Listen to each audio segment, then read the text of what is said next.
जय श्री राम मित्रों, धर्म सद्भाव के इस भाग में आपका स्वागत है।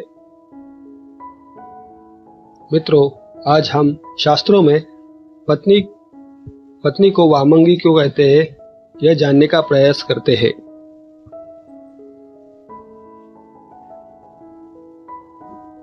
क्या आप जानते हैं शास्त्रों में पत्नी वामंगी क्यों कहलाती है?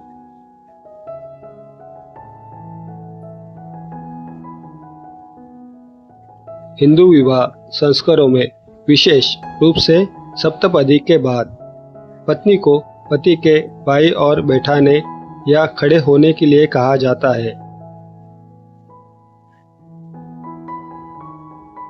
धार्मिक अनुष्ठानों और पूजा में भी पत्नी को पति के बाईं ओर स्थान दिया जाता है।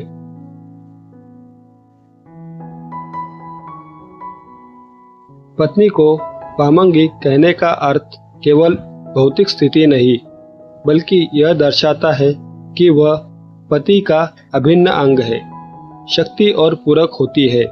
यह वैवाहिक जीवन में समानता, सम्मान और एकता का प्रतीक भी है।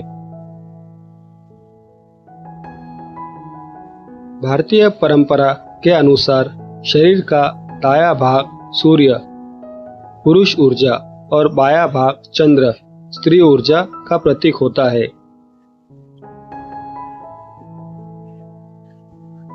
पत्नी को बाईं ओर रखने से यह संतुलन बना रहता है और परिवार में सौहार्द, समृद्धि और शांति बनी रहती है। शास्त्रों में पत्नी को वामंगी कहा गया है, जिसका अर्थ होता है कि बाएं अंग का अधिकारी। इसलिए पुरुष के शरीर का बायां हिस्सा स्त्री का माना जाता है। इसका कारण यह है कि भगवान शिव के बाएं अंग से स्त्री की उत्पत्ति हुई है, जिसका प्रतीक है शिव का अर्धनारीश्वर शरीर। यह कारण है कि हस्तरेखा विज्ञान की कुछ पुस्तकों में पुरुष के दाएं हाथ से पुरुष की बाएं हाथ से स्त्री की स्थिति देखने की बात कही गई है।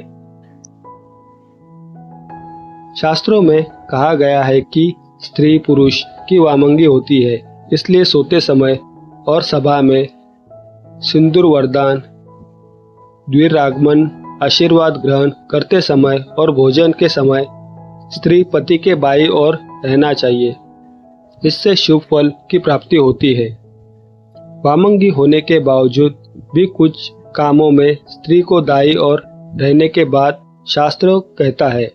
शास्त्र में बताया गया है कि कन्यादान, विवाह, यज्ञ कर्म, जात कर्म, नामकरण और अन्नप्राशन के समय पत्नी को पति के दाईं ओर बैठना चाहिए।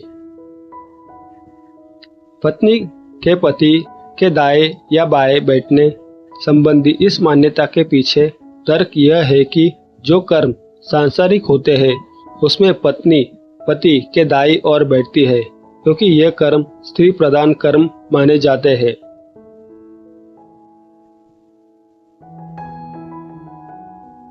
यज्ञ, कन्यादान, विवाह, यह सभी काम पारलौकिक माने जाते हैं और इन्हें पुरुष प्रधान माना गया है। इसलिए इन कर्मों में पत्नी के दाईं ओर बैठने के नियम है।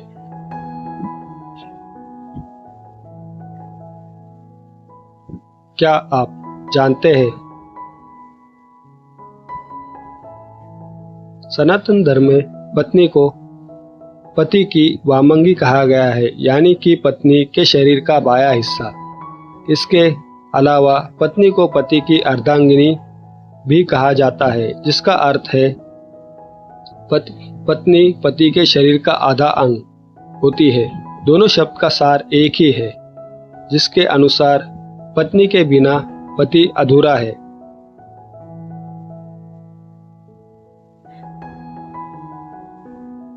पत्नी ही पति के जीवन को पूरा करती है, उसे खुशहाली प्रदान करती है, उसके परिवार का ख्याल रखती है और उसे वह सभी सुख प्रदान करती है जिसके वह योग्य है। पति पत्नी का रिश्ता दुनिया भर में बेहद महत्वपूर्ण बताया गया है।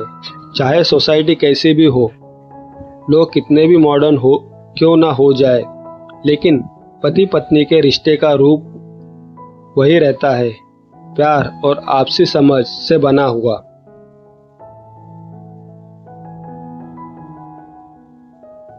हिंदू धर्म में प्रसिद्ध ग्रंथ महाभारत में भी पति पत्नी के महत्वपूर्ण रिश्ते के बारे में काफी कुछ कहा गया है। भीष्म पितामह ने कहा था कि पत्नी को सदैव प्रसन्न रखना चाहिए, क्योंकि उसी से वंश की वृद्धि होती है। वह घर की लक्ष्मी है और यदि लक्ष्मी प्रसन्न होगी तभी घर में खुशियां आएगी। इसके अलावा भी अनेक धार्मिक ग्रंथों में पत्नी के गुणों के बारे में विस्तार पूर्वक बताया गया है।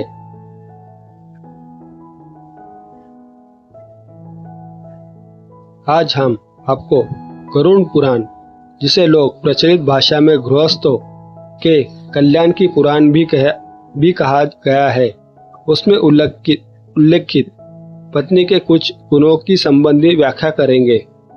गरुड़ पुराण में पत्नी के जिन गुणों के बारे में बताया गया है, उसका अनुसार जिस व्यक्ति की पत्नी में है गुण हो, उसे स्वयं को भाग्यशाली समझना चाहिए।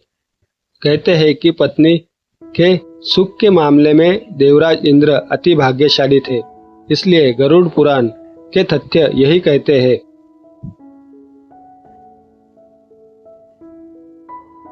सा भार्या या गृहे दशा, सा भार्या या प्रियवंदा, सा भार्या या प्रतिवना, सा भार्या या प्रतिवता। गरुड़ पुराण में पत्नी के गुणों को समझाने वाला एक श्लोक मिलता है, यानी जो पत्नी गृह कार्य में दक्ष है, जो प्रियवादिनी है, उसके पति की प्राण, और जो पति परायण है, वास्तव में वही पत्नी है। गृह कार्य में दक्ष से तात्पर्य है वह पत्नी जो घर के काम काज संभालने वाली हो, घर के सदस्यों का आदर सम्मान करती हो, बड़े से लेकर छोटों का भी ख्याल रखती हो। जो पत्नी घर के सभी कार्य जैसे भोजन बनाना, साफ सफाई करना, घर को सजाना, कपड़े बर्तन आदि साफ करना यह कार्य करती हो, वह एक गुणी पत्नी कहलाती है। इसके अलावा बच्चों की जिम्मेदारी ठीक से निभाना, घर आए अतिथियों का मान सम्मान करना, कम संसाधनों में भी गृहस्थी को अच्छे से चलाना वाली पत्नी गरुड़ पुराण के अनुसार गुणी कहलाती है।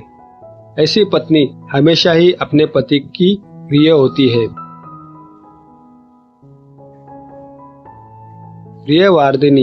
प्रियवादिनी से तात्पर्य है मीठा बोलने वाली पत्नी। आज के जमाने में जहाँ स्वतंत्र स्वभाव और तेज तर्रार बोलने वाली पत्नियां भी है, जो नहीं जानती कि किस समय किस से कैसे बात करनी चाहिए। इसलिए गरुड़ पुराण में दिए गए निर्देशों के अनुसार अपने पति से सदैव संयमित भाषा में बात करने वाली, धीरे धीरे वह प्रेम पूर्वक बोलने वाली पत्नी ही गुणी पत्नी होती है।